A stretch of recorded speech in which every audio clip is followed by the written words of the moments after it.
especially on this program. So welcome, Carl. Thank you, Charles. Thank you. These applause I'm making in Charles' direction, because Charles is, if you haven't discovered already, if you haven't read his work already, if you haven't learned of him already, you'll learn throughout the rest of this week how amazing an institution Charles Small is. So I just want to thank Charles for inviting me to be a part of this program last year.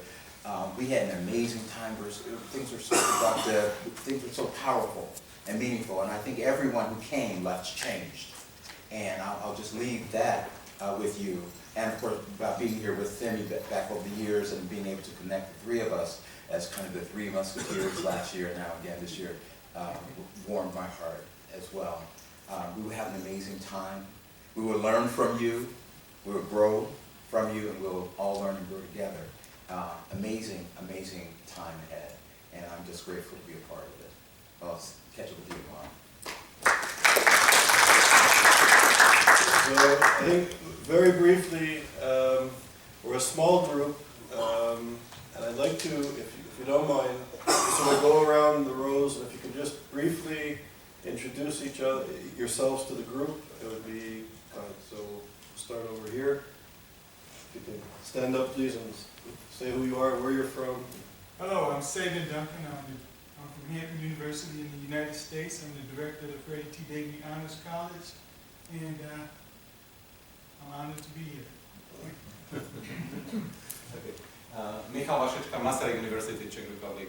Although I'm Slovak, born in Czechoslovakia, and my mother is Polish, I grew up in the part of Bratislava, which is inhabited mostly by Hungarians, so let me represent Central Europe.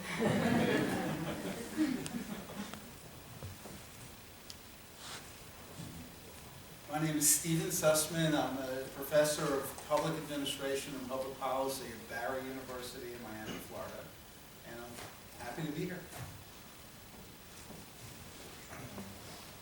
Dan Michman, I'm from Bar-Ilan University and Yad Vashem. I'm actually more focused on this is my way forward. Whole company's been now for 38 years. Hello, I'm Marcel Spalak, Charles University of Prague, and I also would like to represent Central Europe. Okay, so I'm from the Prague.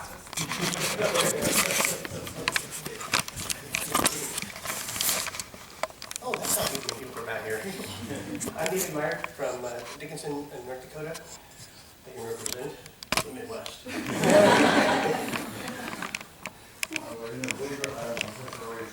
Director of CESTA at Bar-Ilan University. I represent not only Russia but primarily Asian population.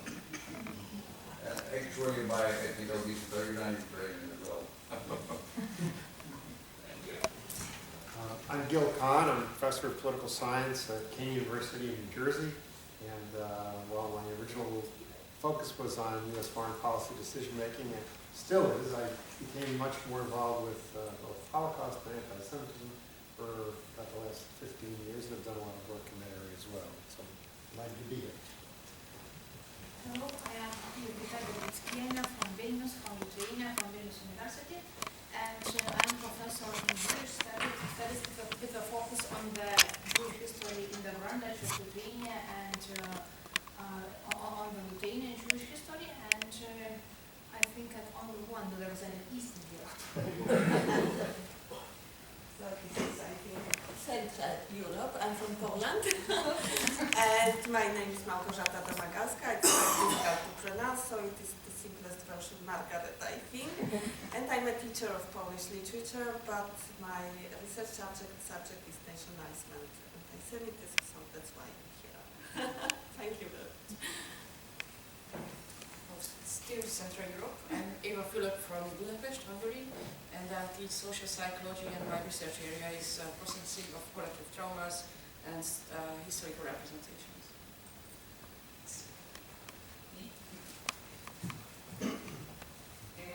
I'm Amy back from Tel Aviv University, and I'm teaching African history. I think it's the most unique topic here, but my aim is to build some kind of course about the African perspective on the Holocaust.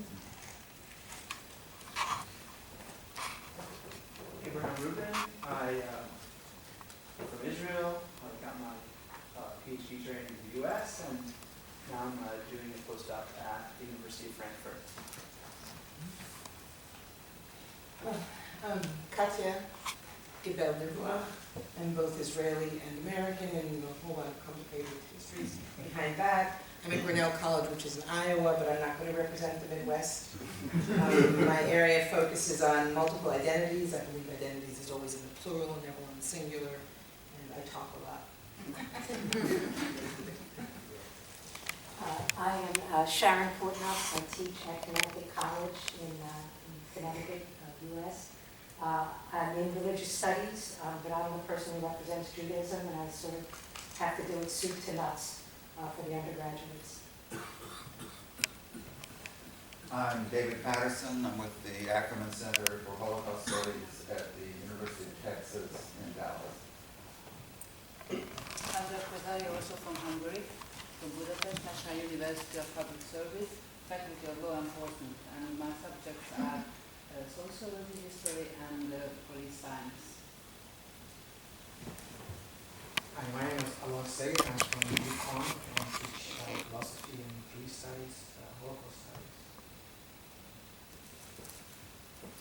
I'm David Pickus. I'm from Chicago, but I live in Beijing, China, and I teach history at what they once called the People's University, or the University of the Masses, but it's in their language, it's Zhongguoren Dashi.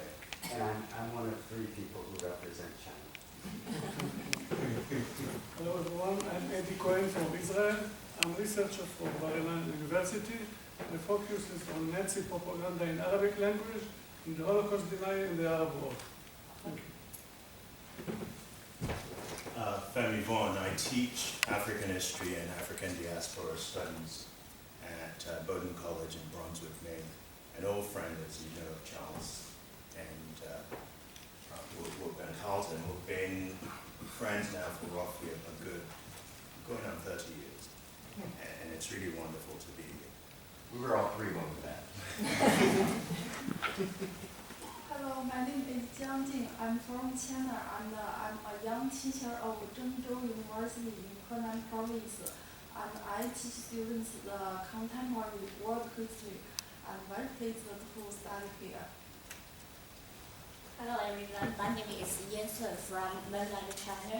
I was born there, grew up there, I studied there. And I used to study in Tel Aviv University.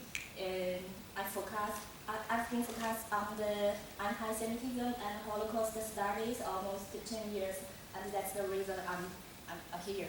It's a very great honor. Thank you. Hello, my name is Gregory Lobo. I'm from Britain, but I've been living in Colombia, South America for the last 15 years, teaching at the Universite of Los Angeles. And while I've always thought about discourse and power and culture, I'm quite new to thinking about anti-Semitism and its relevance for especially the world at this moment. So I'm going to need a lot of help. Good evening. I'm Michael Lane from University of Maryland Eastern Shore. I'm a French and Francophone Studies specialist by trade, 19th and 20th century poetics. But I also am here in my role as director of the Richard Hansen Honors Program to develop an interdisciplinary junior seminar for our students, which is titled Global Problems, Local Solutions. So I don't have a long history of teaching in this subject area, though I am a fan of teaching very controversial topics. So I'm looking forward to learning from you all and building a stronger curriculum. Thanks. So welcome everybody. It's really a privilege to be here with you. And I think we're in store for an intense 2 weeks of learning, of discussing, of debating. And it's, I think, a small enough group where I think we can build relations where we get into discussion with these folks. They carry conversations over to meals and the pubs in our group. So I'm going to be very brief.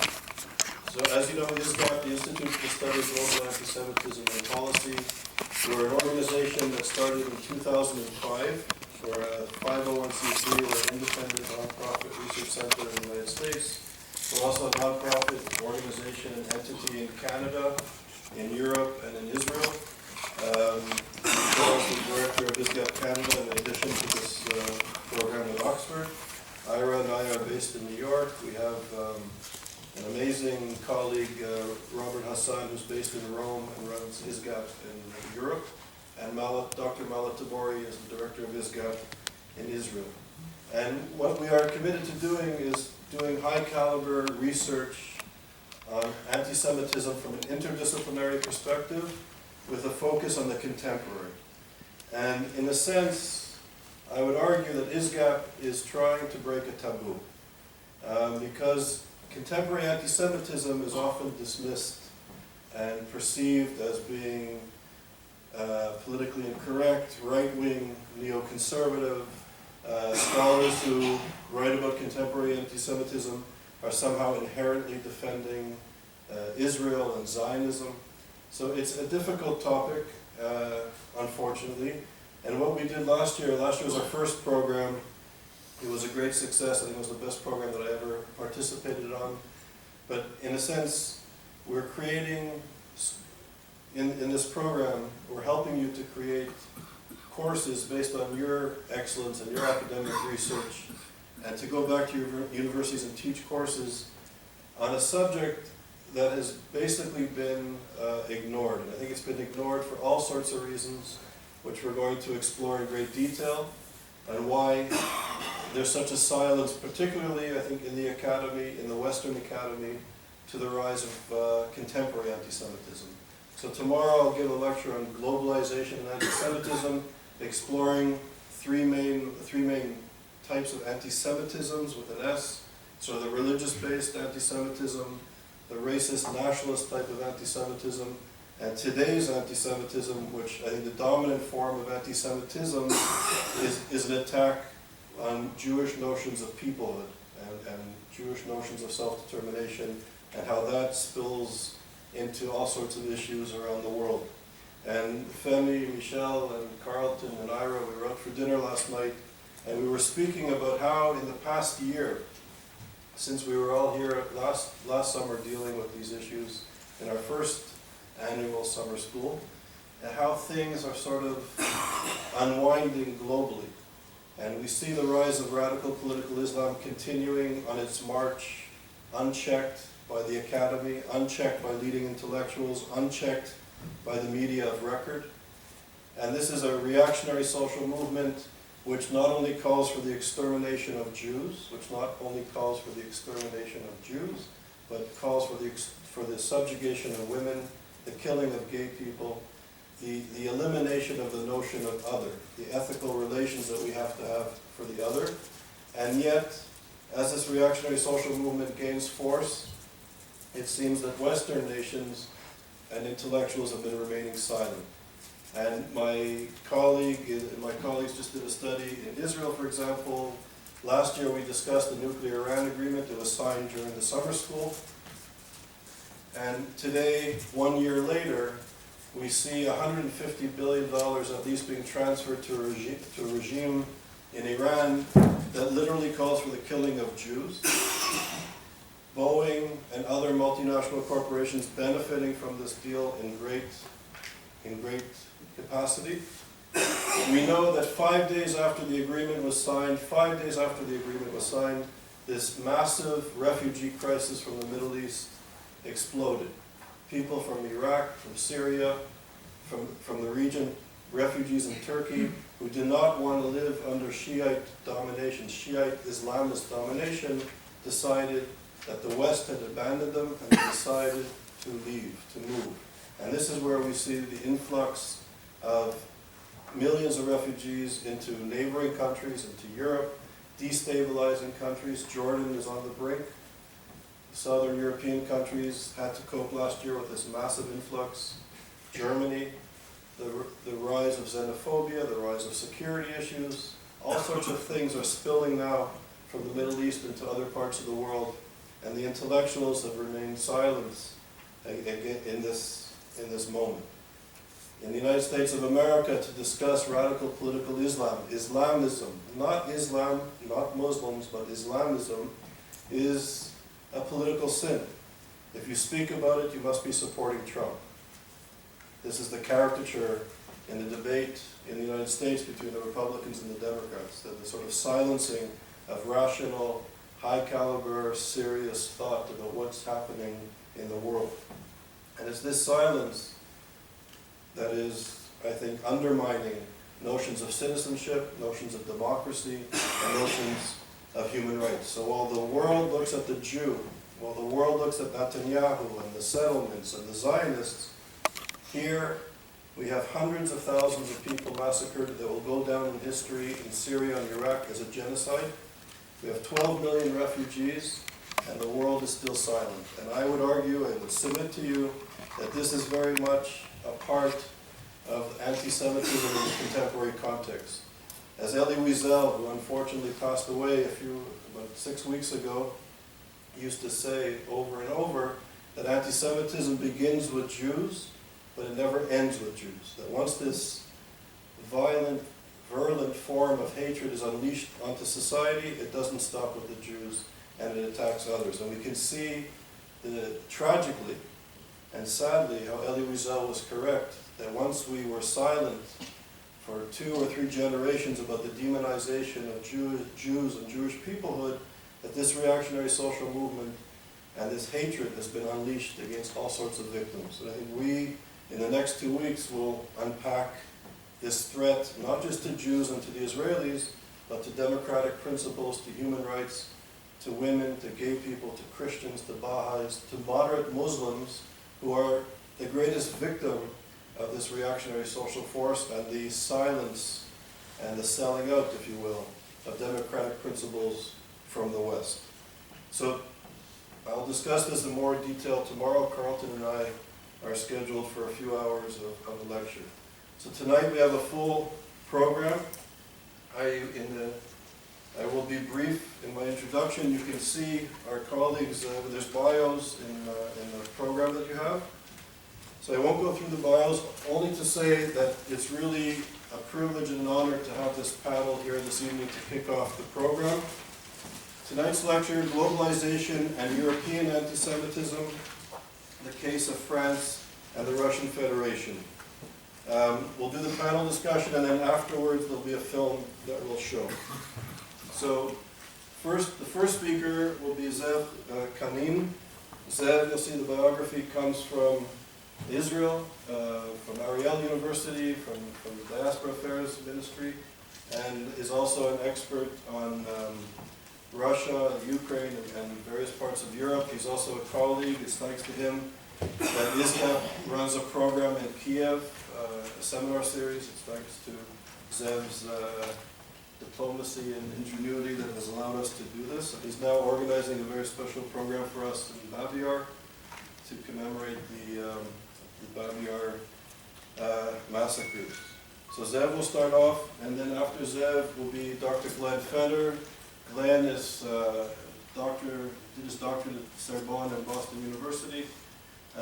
He's a senior research scholar with us at ISGAP and has played an instrumental role in a project that we're doing on the BDS movement, the Boycott, Divestment, and Sanctions movement against Israel. He's done amazing work on the Muslim Brotherhood and the ideology of radical political Islam. And to his right, we have Steve Uran, who is a scholar also from France, who will speak on French anti-Semitism. Steve is a scholar in France at the center at CNRS, the most prestigious research center in France. He's been at universities all over the world, including Stanford and many others, Oxford, Cambridge, and Tel Aviv University. He's been all over the world, so it's really a privilege that he's here with us as well. So Ze'ev, if you'd like to come to the podium.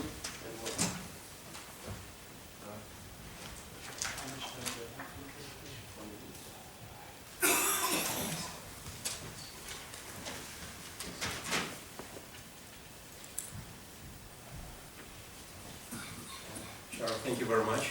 And It's a pleasure to meet all of you, old friends, new friends, and it's a pleasure to be with you. I will try to use these 20 minutes, which I allocated for my presentation, to give you some flashlights concerning pretty recent research, which I was involved. And this research is devoted to contemporary standard anti-Semitism or asemitism or notions concerning Jews in the Russian Federation. In fact, that's the first presentation of the results of this study. The study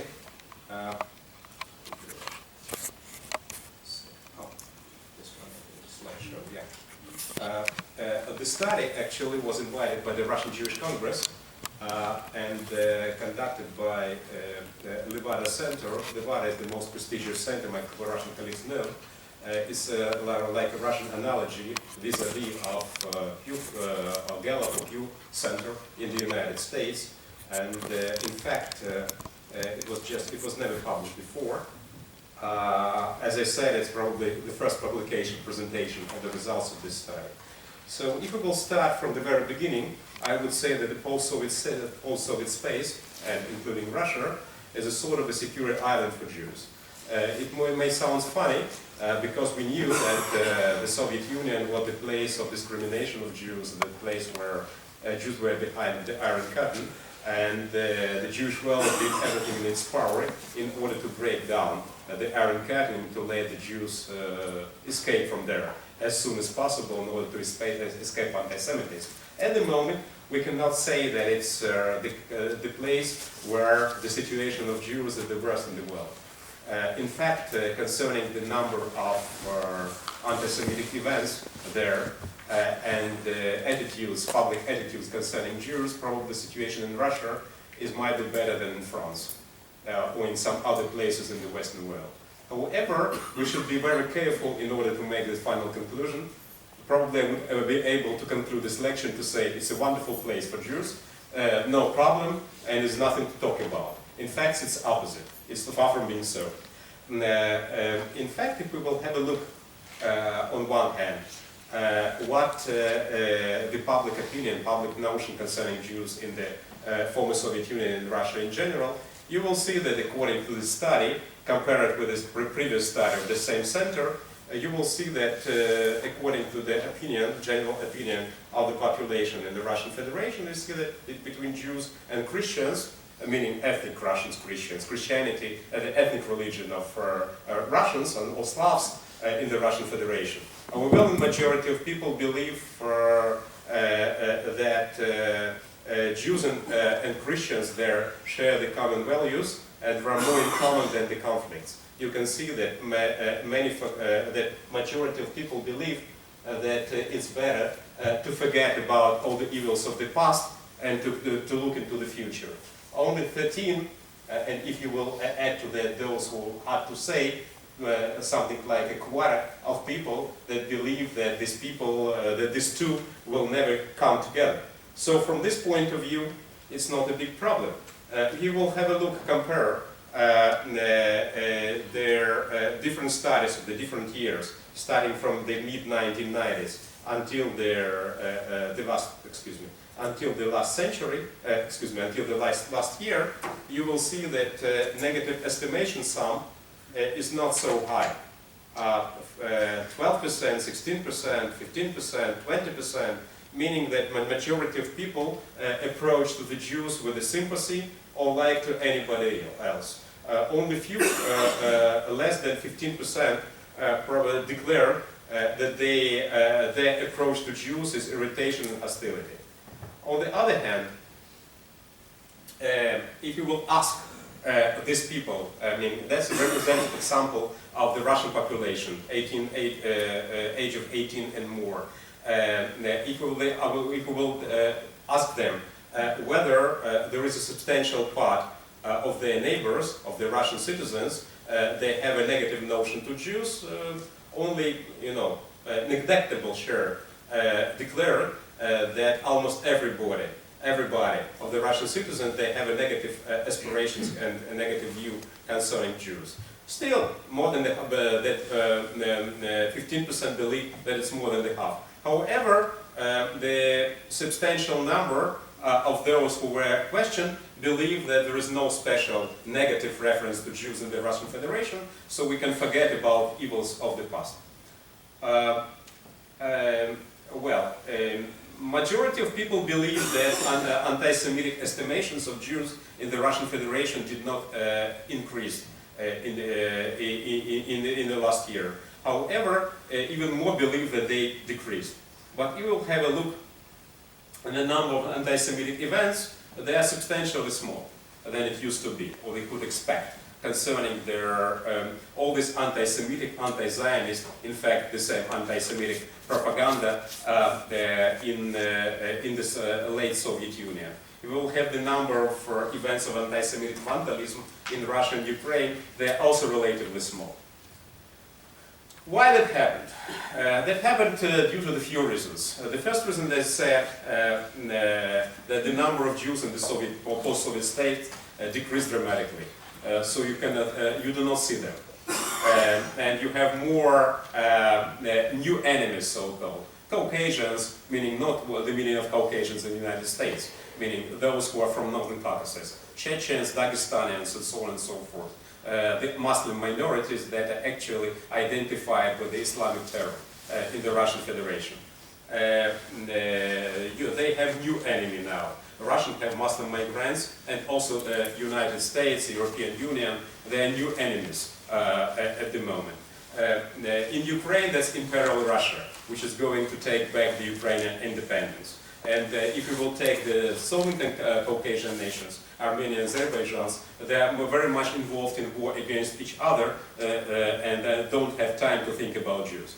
So if we will think about other reasons why the anti-Semitism is decreasing there, is also an interesting point that we will see in Russia. That the left-wing pro-Western liberal intelligentsia, opposite to what we see in Europe, is not anti-Semitic.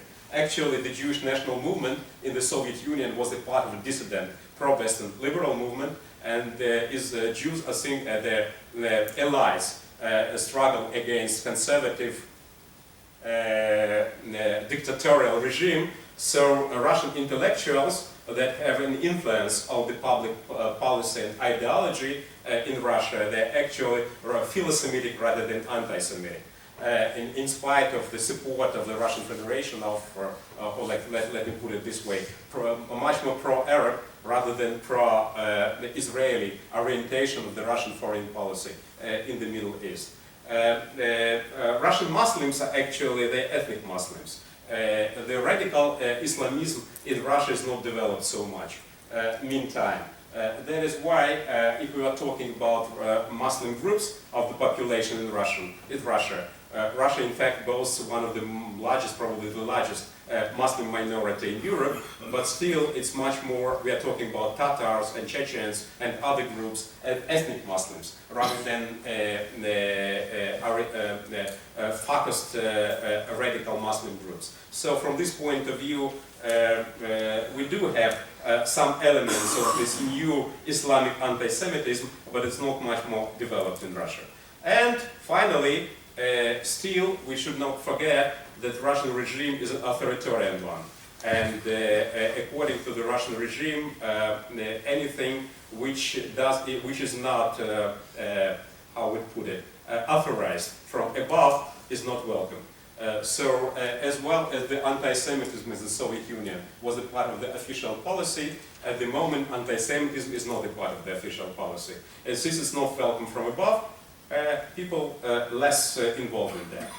However, we should not be, it would be wrong to believe, as you can see here, that shifting of antipathy and negativity to, say, Ukraine, European Union, and so on, removes the internal ethnic conflict in principle. People see, and this research showed, not a few elements of xenophobia, which could be used by the government or public forces in future. In fact, most of the experts believe that in spite of the fact that there is no open and strong anti-Semitism in the Russian Federation, there is a sort of a, they call it, Levada Center people define it as asemitism, meaning they're not anti-Semite, but they're not philo-Semite. The fact that they're not official and open anti-Semites doesn't mean that they're positively approached to Jews. And this pretty coincide with their contemporary level of xenophobia in the Russian Federation. For instance, when people were asked whether they support the idea that Russia для русских, Russia for ethnic Russians only, on the other hand, quite a small number of people supported this idea, less than 50 probably, 20% or so. At the same time, more or less the same number, about 1/3, supported the opposite idea, that it's a real fascism, and not a more contemporary person should not support it. But about 40%, as you see, according to this Levada Center research, said that it might be a good idea, but people should not say this openly. We could consider it, but maybe in future. And that means that there is something inside concerning this issue. You can see that the number of those who believe that ethnic Russians should enjoy some privileges vis-à-vis other ethnic groups grew twice, starting from in comparison to the early 1990s. If you will have a look on the attitude of the others, you mean ethnic groups, ethnic and religious group, you see that the number of those who approach to the other in the Russian Federation decreasing all the time, and at the same time the number of those who hate them also decreasing. At the same time, quite a number of people still believe there is no such a thing, that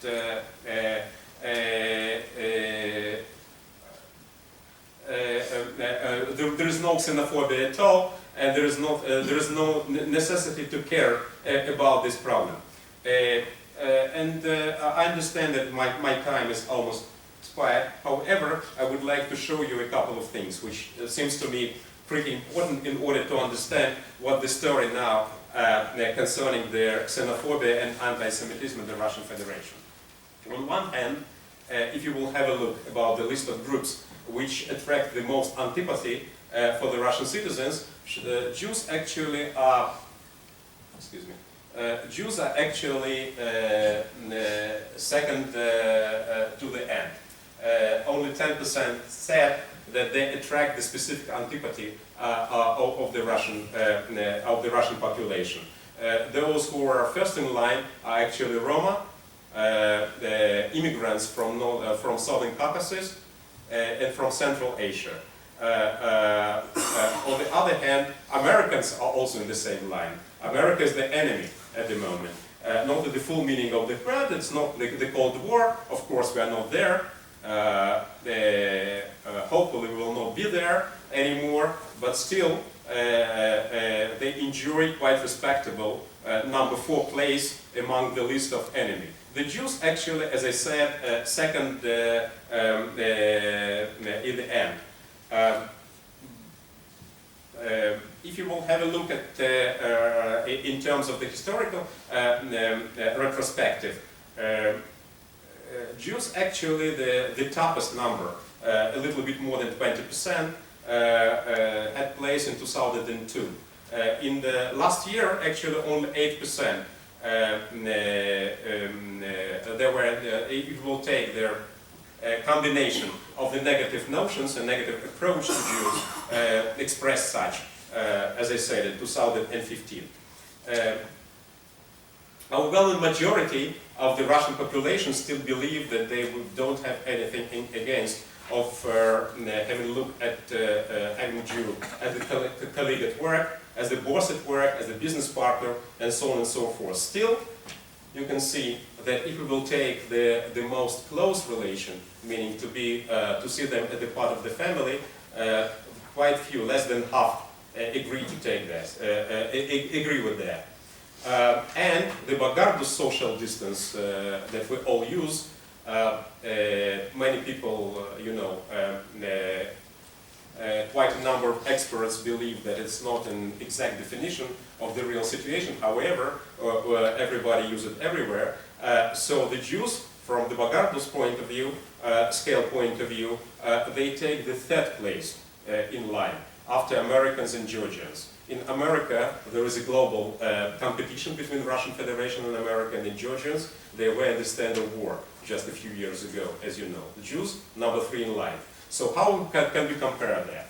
So on one hand, openly, it's not in to express anti-Jewish feelings in the Russian Federation. On the other hand, anti-Jewish notion that Antisemitism, like Levada Center people they put it, they're still inside. So we should not be surprised if we will have a look at the manifestations of anti-Semitism. That's the center of Moscow, by the way. Жиды вон из России.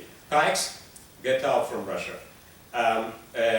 There is a long list of specific indications of hostility against Jews. I don't have time to define and to explain all of them. Political anti-Semitism, media anti-Semitism, playing Jewish card in politics, Ukrainian-Russian crisis had its own Jewish aspect, blackmailing of political enemies by using their definition of Jew, bureaucratic anti-Semitism, and so on and so forth. Still, for me it was quite a big surprise. I didn't believe that people still believe the Jews rule the world in Russia. I didn't believe that what happened, the descendants of the legacy of the Soviet time is still there, but it's still there. So as you can see, many respondents thought that Jews rule the Russia and the world like an obvious fact. For example, one of their respondents, when he was asked, does he believe that Jews could one day be the head of the Russian state, the president of Russia, he said, that happens all the time. They rule Russia. Lenin, some you think. Lenin is Jewish, half Jewish. All of his counterparts, they were Jews. Practically all of them. And Yeltsin is Jewish, Medvedev is Jewish. By the way, I've heard that Vladimir Vladimirovich Putin is Jewish as well. He said, they say that he's also a Mason. As we know, anti-Zionism is a contemporary form of anti-Semitism. According to one of the studies, if you have a crowd of people who are concentrated in order to express their unacceptance of Israeli policy and declare their anti-Zionism, 70% of them at least are anti-Semites. On one hand, you can see that about 60% of the Russian population, when they are asked whether they know or whether they are able to define what Zionism is, they were unable to do so. 20%, but only 20% believe that it's just a national movement of the Jewish people, like anything, like national movement and anybody else. Excuse me, only 8%. 20% still believe that Zionism is something about bringing Jewish people to rule the world. Still, as you can see, more than half of those who were questioned believe that it's not a good idea that a Jew will become president of Russia.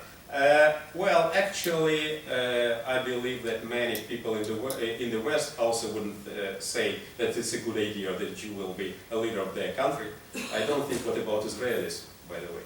However, if we will come back to anti-Jewish stereotypes, you see that we have more or less the constant number of those who agree that Jews should be partly blamed for anti-Semitism. Some of the guys said, in answering the questionnaire, they say that anti-Semitism is a result of Semitism. When he was asked what does he mean by saying Semitism, they said the Jews bring their counterparts, their co-ethnic people, to rule and to capture the better places in the bureaucracy, in the politics, in the government, in the economy, in culture, and so on and so forth. That's why they're trying to be advanced and advance their people. He calls it Semitism. should there not be Semitism, there will not be anti-Semitism.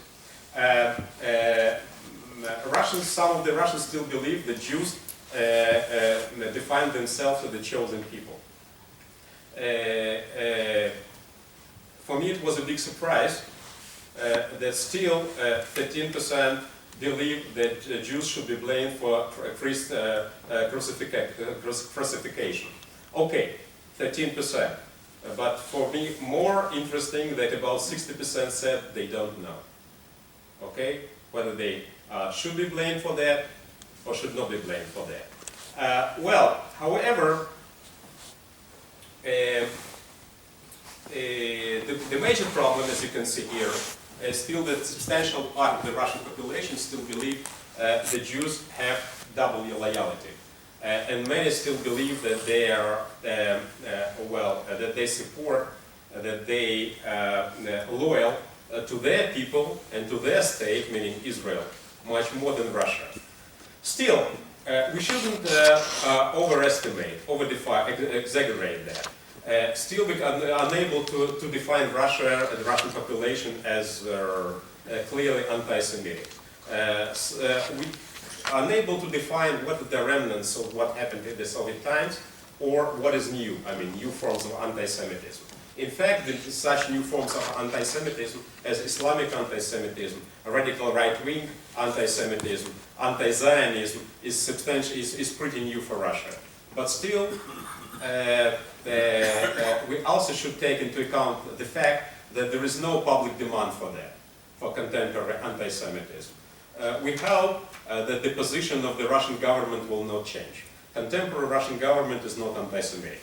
Vladimir Putin is not anti-Semitic. However, quite a few of our experts believe that it could change, like we say in Hebrew, bin laila, overnight. It might change overnight. And then, what can we do? Fortunately, we have the state of Israel. Thank you so much. Thank you, Ze'ev. And Glen.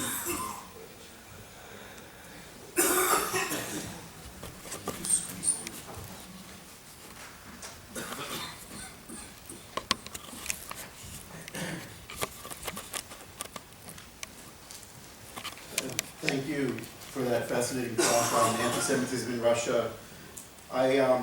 Given the lack of time, I want to speak directly about what I believe is one of the main sources of anti-Semitism in France today. I first started thinking about the issue of anti-Semitism in France around 15 years ago. I was actually walking on the Champs-Élysées around 15 years ago, and I went to buy something in a kiosk.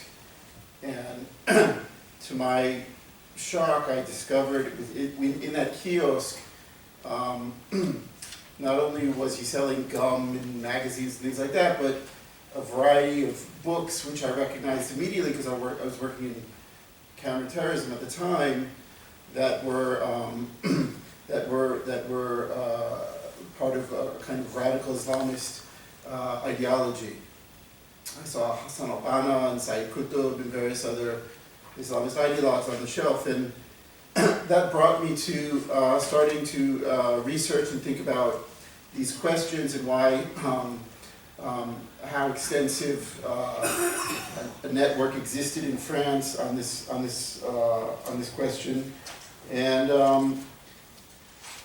it led to my first publication around 15 years ago, warning France that there was a problem with a social and political and you could say pseudo-religious reactionary movement that was developing in France, which was provoking, ideologically provoking anti-Semitic attacks, which were on the rise back then. There was a kind of wave of anti-Semitism in early 2000, and they kind of culminated in the horrific kidnapping and torturing of Ilan Halimi. We're going to see a movie about that. But at the time, and one could argue even until today, there was the protest was largely concentrated within the Jewish community. There wasn't there wasn't a kind of mass mobilization against this problem. And what I discovered through my research was that France in particular was a kind of perfect storm for this type of phenomena because, well, first of all, we have a long precedent of anti-Semitism in France, starting from the Middle Ages, of course up until the deportation and collaboration in World War II. Secondly, as you all know, the largest Jewish community is in France. So obviously you need Jews. You don't actually need Jews to be anti-Semitic, but it's helpful. Thirdly, what I found was an extremely, as I started to study this reactionary movement which was developing in France, I found that it was an extremely politicized version of Islam compared with the first generation of immigrants that came over to rebuild France after the Second World War, that had a much more traditional based version, that it was a much more politicized version which was playing directly off of the Israeli-Palestinian conflict. And lastly, France, as you know, is an officially secular country.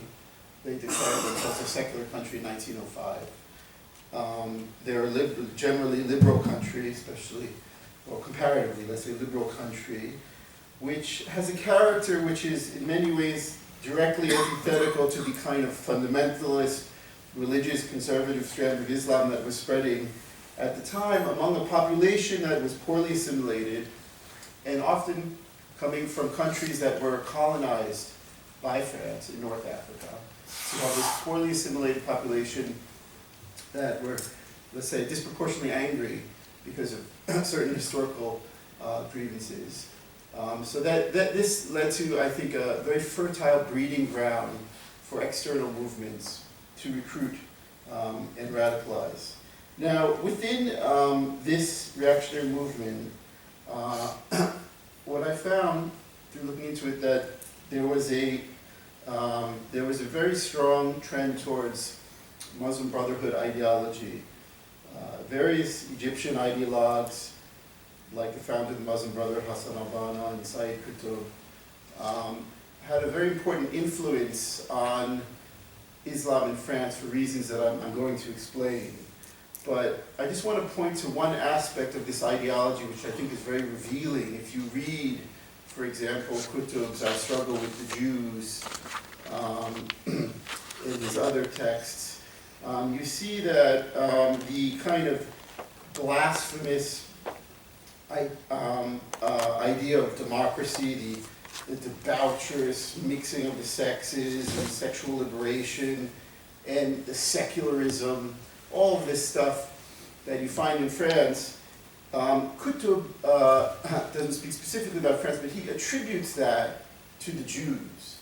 He thinks that, according to him, the Jews basically developed democracy. They developed a certain kind of sexual liberation, and they even developed secularism. And he mentions some Jewish thinkers like Freud or Marx, of course, who still converted, but he tries to ground it in some pseudo-scientific intellectual history. But ultimately, this myth that the Jew is somehow at the center of the web of this phenomenon becomes very, very crucial, because in order to combat that very blasphemous phenomenon, you have to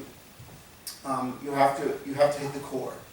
And so, since the Jews are kind of the spinning that web, they become, let's say, disproportionately targeted within that narrative, within that reactionary radical Islamist narrative. Now, what happened, we don't have a lot of time to go into this, but what happened in France is, at one point around late 1990s, the French government noticed that there was a problem, that the face of Islam was changing very quickly in France, and they tried to streamline many of the organizations into one kind of council called the Conseil Français de Coup de Mouvement, which finally came to the fore in 2003. And the idea was to have an election, and whoever won the election would simply run the council. Unfortunately, what happened was that the entire plan backfired, and the Union des Organisations Islamiques Françaises, which is basically a Muslim Brotherhood organization, won the election. So they won the election. One of their main figureheads, you might have heard of him, is still Tariq Ramadan, who's basically the grandson of the founder of the Muslim Brotherhood and has an enormous influence up until today in France and other parts of Europe. So I think the public policy strategy backfired and set the foundation, I think, for an ideology in France which shifted from the kind of traditional version of Islam to a more politicized version, which, like I said, uses the Israeli-Palestinian conflict to attack Jewish peoplehood and combines that with various conspiracy theories, which really you can trace all the way back to the ideas of Qutb. And even before, we know, of course, that there was some cross-fertilization between these radical Islamist movements and Nazi ideology. And so they took many, al-Husseini, who of course was in cahoots with the Nazis, took some of these conspiracy theories from the Nazis and adapted them into a more pseudo-theological framework. Over the past decade now, I'd say my claim is that what I've seen is the Muslim Brotherhood has shifted form in France, and its ideological and even financial support, which traditionally was on and off with they gained a lot of financial support through a kind of rocky relationship with Saudi Arabia. But this traditional support of institutions shifted, I believe, in the past decade or so, towards becoming a kind of global incubator for various radical ideologies, and especially terrorism. So we see, for example, different organizations which have come out of the Muslim Brotherhood that are not necessarily funded anymore by them, but Hamas, as we know, is actually declares in its constitution as a branch of the Brotherhood. Al-Qaeda was very much inspired by the Brotherhood. Mohammed Qutb, Sayyid Qutb's brother, taught Osama bin Laden, was one of his main inspirations. And we know, of course, Al-Qaeda eventually became Al-Qaeda in Iraq and Syria, which eventually became ISIS. So today we see groups like ISIS, instead of using traditional organizations and formal kind of institutions and mosques and things like that to spread their ideology, they do it instead through social media and the internet and other more informal means of communications, and that is really, I think, the new kind of frontier that we have to look at, which is the virtual frontier. Now, I just want to touch very quickly on why France. Why France? What is it about France that has put it in the spotlight and made it a kind of ground zero for anti-Semitism in Europe? We know that the largest amount of anti-Semitic attacks in Europe have consistently, for the past few years, been in France. And so, if we look back at ISIS, I think, and other kind of social and political reactionary movements, I think they saw the kind of poorly assimilated youth in France as a very fertile breeding ground. They saw that the ideological framework was already present in France.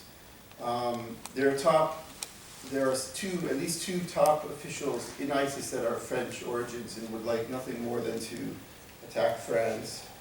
And finally, we know that France is one of the main leading countries in the coalition against ISIS in Syria and Iraq. So all of these things make make France one of the main targets, which is why I believe we're seeing so many attacks over the past 2 years in France alone.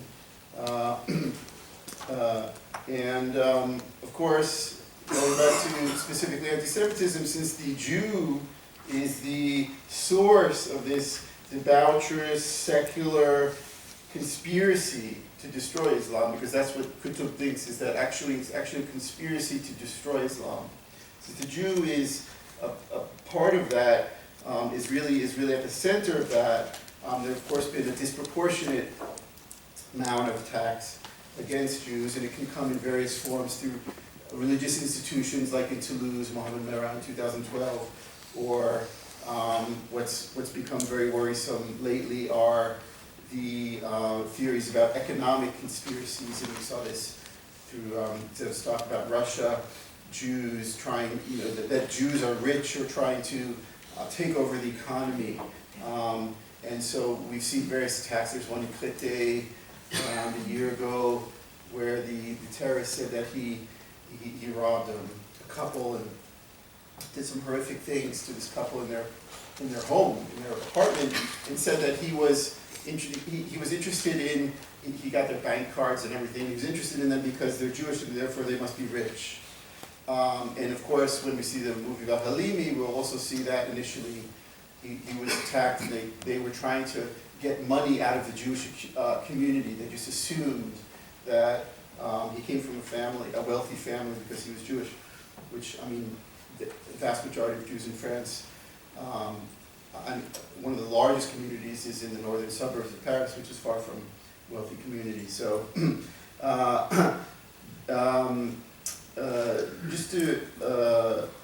just to kind of wrap up, since I'm running out of time,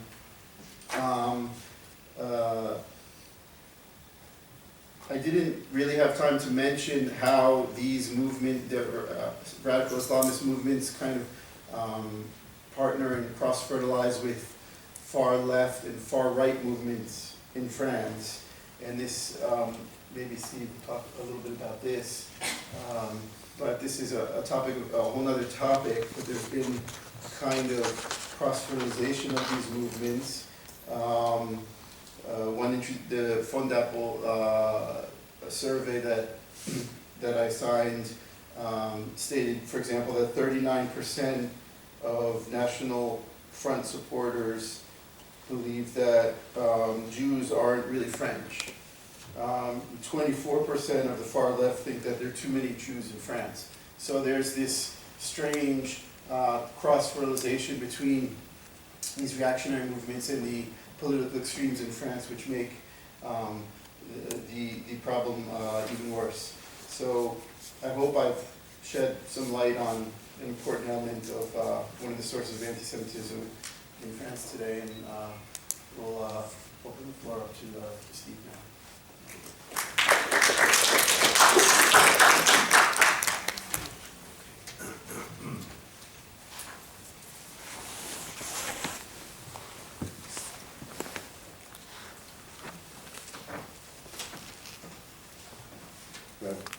May I close the computer? Sure. I'm not the boss. I must start out, excuse me, by apologizing. Much as I tried to hide it, you probably noticed that I am not in the greatest health at the moment. I arrived sick, and it occurred to me in a moment of black humor that that there's something strangely appropriate about falling ill just prior to joining a workshop on anti-Semitism and having to speak about it. But that will be the last in the few minutes that I've got at my disposal.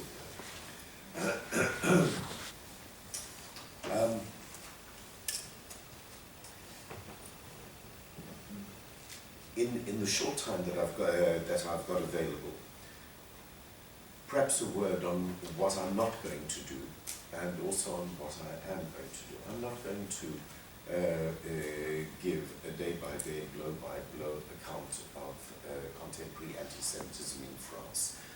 What I thought might be more fruitful would be to focus on some key problematica which are challenges to, which are analytical challenges, and challenges to the way in which one has to try to apprehend the phenomenon, to tease out some paradoxes, and perhaps if I manage to pull it off, to upset a few apple carts. I have some partial disagreements with some of the terminology, which leads me to my principal entry point. The late Eugene Weber, the historian at UCLA, as he was known, Eugen Weber, once quipped that ultimately all history is the history of perceptions, and nowhere is this truer than in the material, in the subject matter that we have before us. And contemporary anti-Semitism in general, and in particular in France, is a contested field. Everything about it is contested. What the phenomenon is, what its characteristics are, what its properties are, how to understand those, and what analytical categories they are a part of. And what this does is to impart enormous energy to the polemics which supercharge any discussion, from the ostensibly most dispassionate academic discussion of the subject all the way through to the most vulgar polemics in the political and social arena. So I'd like to choose as a starting point an observation by one of the most senior social scientists in France, Dominique Schnapper, the daughter of the late Raymond Aron, who published an article which appeared in 2000, in which she surveyed the state of French Jewry, pointing out that the Franco-Jewish model of a confessionalized Jewish identity was forged in what she, quote, a passionate and enchanted relationship with France. And she points out that for most French Jews, this faith in France was unshaken by the virulent anti-Semitism of the Dreyfus Affair years. It went together with an aversion to nascent Zionism. The first anti-Jewish measures of the Vichy regime in France marked the end of that model. Nonetheless, in the course of her survey, it's a survey which makes analytical points. She reaches our period, the 1990s, leading up to the very date of publication of her article. And she makes the remark that historically the situation of French Jews has rarely been so favorable. Now, this sanguine conclusion was to be sorely tested from October 2000 onwards. And paradoxically, that was the very month in which the volume which contained Dominique Schnapper's article appeared. Her rather sanguine view that the dark years were increasingly relegated to the past was supported by opinion polls which seemed to show increasing levels of acceptance of French Jews in the French population. something that was highlighted also in the annual reports of the Commission Nationale Consultative des Droits de l'Homme, the major government state agency which produces a report surveying what it calls racism, xenophobia and anti-Semitism in France. It is jarring to set those observations in juxtaposition to what became increasingly apparent, the sudden explosion and exponential rise of anti-Jewish violence, of anti-Jewish incidents, of expression of hostility to Jews, and the fact that which Glen touched on at length, that much of this violence was coming from not all the Muslim immigrant population, Arab and Muslim immigrant population in France, but certainly from a very significant part of the most alienated segment of that population. This, in a situation which one readily understands was supercharged with emotion for several reasons. First of all, the status of Jews in France and in French history. French Jews are a salient moment, a salient feature at the major crisis points in the history of modern France. During the French Revolution, over the 2 years of discussion over whether the Declaration of the Rights of Man and Citizen should be extended to French Jewry, subsequently, excuse me, I must get this. It may be a boon to you that this will shut me up for good prematurely.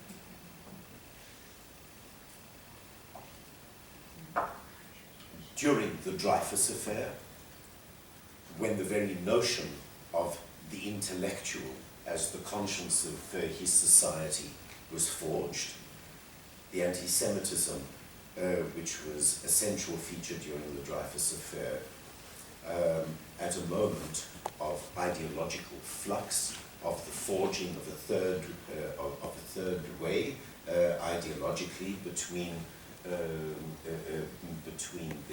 traditional clericalist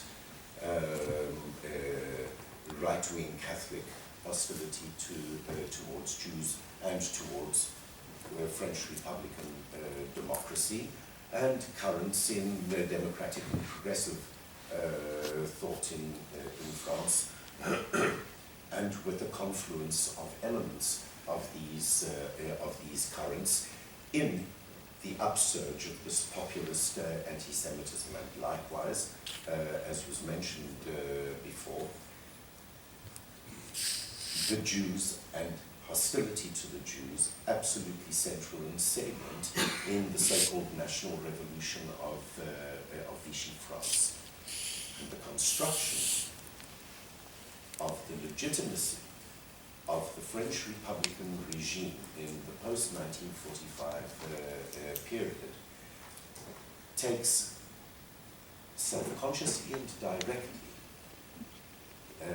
Vichy France, the tradition of the French, progressive French intellectuals at the time of the Dreyfus affair, and the values of the Republic derived from the French Revolution. All of these things are deeply felt references and catchphrases. One sees the salience of the Jews at important points along this trajectory. Likewise, in the post-1945 world with the process of decolonization, France, as you know, fought a particularly brutal war against the Algerian nationalists, a war which involved massive atrocities and brutality. It absolutely had a defining impact upon the French political left in that period and subsequently. And this feeds directly into the difficulty in apprehending this upsurge of anti-Jewish hostility from part of this alienated segment of the immigrant population, originating in mainly Muslim Arab North Africa and in some countries, majority Muslim countries in sub-Saharan Africa, most of these former French colonies. Now, excuse me.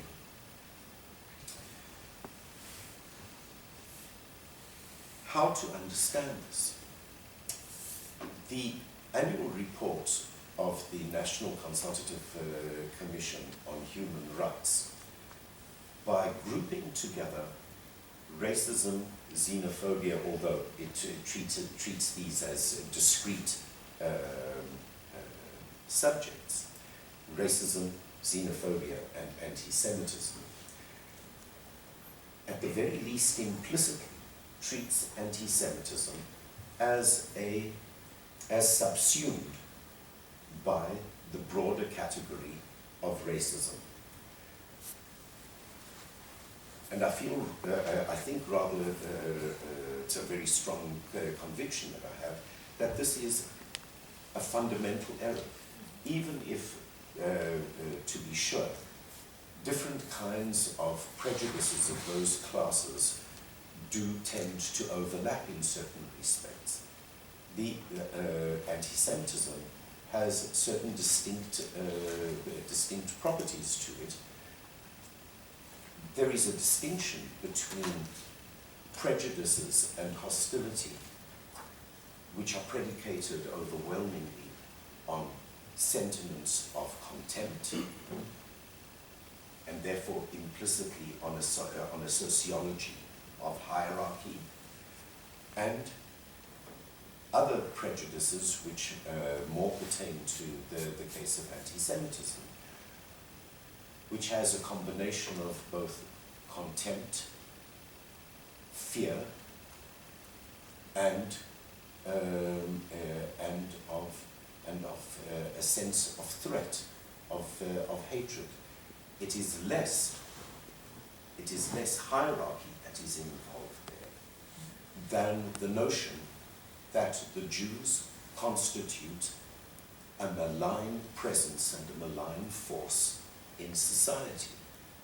This is not quite the attitude, not quite the perception, with my apologies to Weber, of the immigrant sub-Saharan African populations in France, or of the North African Arab populations in France, who, without a shadow of doubt, suffer from and experience systematic and systemic discrimination, all sorts of disabilities and obstacles in their attempt to feed their families and to find a place of acceptance in the society.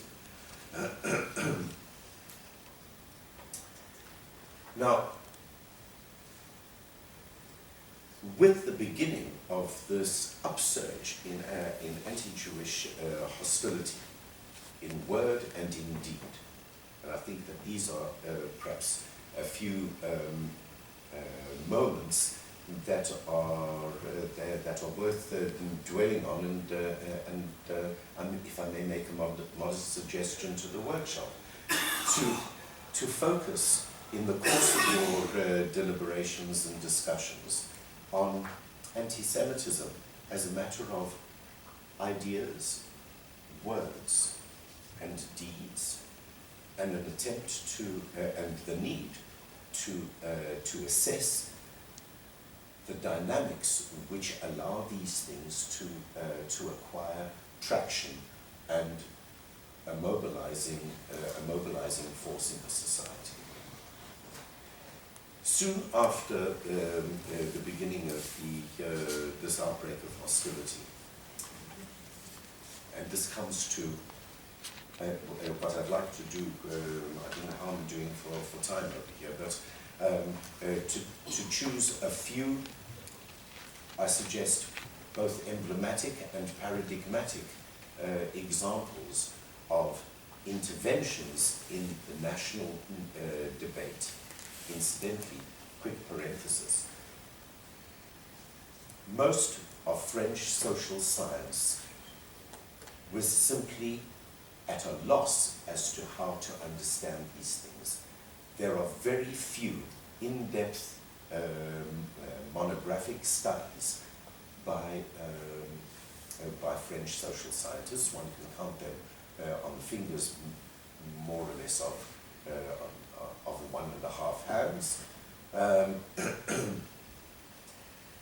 And at the same time, there are also a number of prominent French academic social scientists who have essentially dismissed the significance of anti-Jewish hostility in France, claiming that all of this can be simply reduced to problems in the social order, social problems, that the actual the Jewishness is not a salient issue at all, but none of them really or bring in the argument that it is, quote, the importation of the Israel-Arab and Israel-Palestinian conflict into France, which explains this upsurge in hostility, failing to explain, at least in any compelling manner to my mind, why, if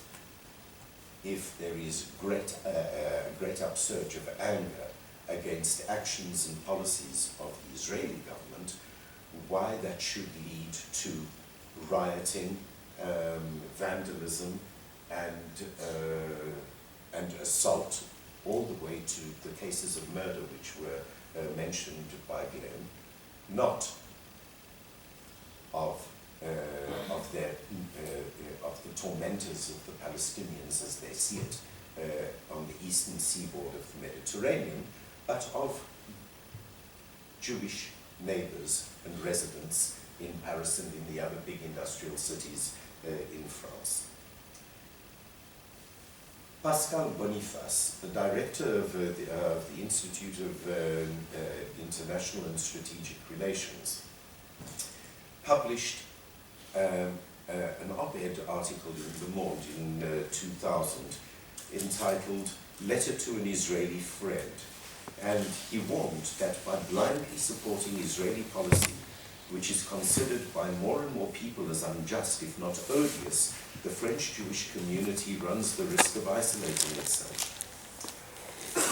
And he went on to say that it would be preferable for everyone to ensure that universal principles are respected, not the weight of his own community.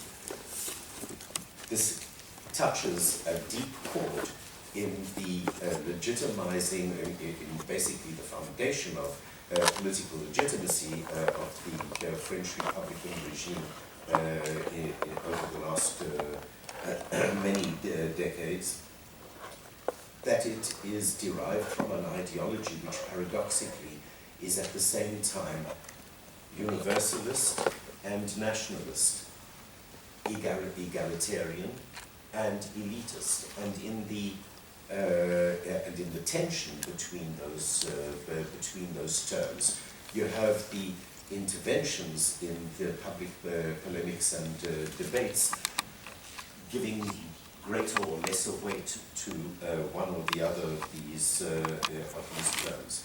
Boniface went on to say that the Jewish community could well be the loser to the more numerous Arabs and Muslims in France if these were to organize. This was a not-so-veiled warning to the Jewish community of France to distance, 5 minutes, to distance itself from Israel. And incidentally, forgive me, I can't quite remember, you made a point, madam, about multiple identities earlier, which touches a sympathetic chord in me. What is interesting in these kinds of interventions, and notice I have not termed this anti-Semitism, but I go along with Anthony Julius, who argues that there is, that these are phenomena which are extremely fluid, and one is facing not red lines being crossed, but rather something akin to the pollution of the city's water supply. These are continua of attitudes that one needs to watch very carefully analytically.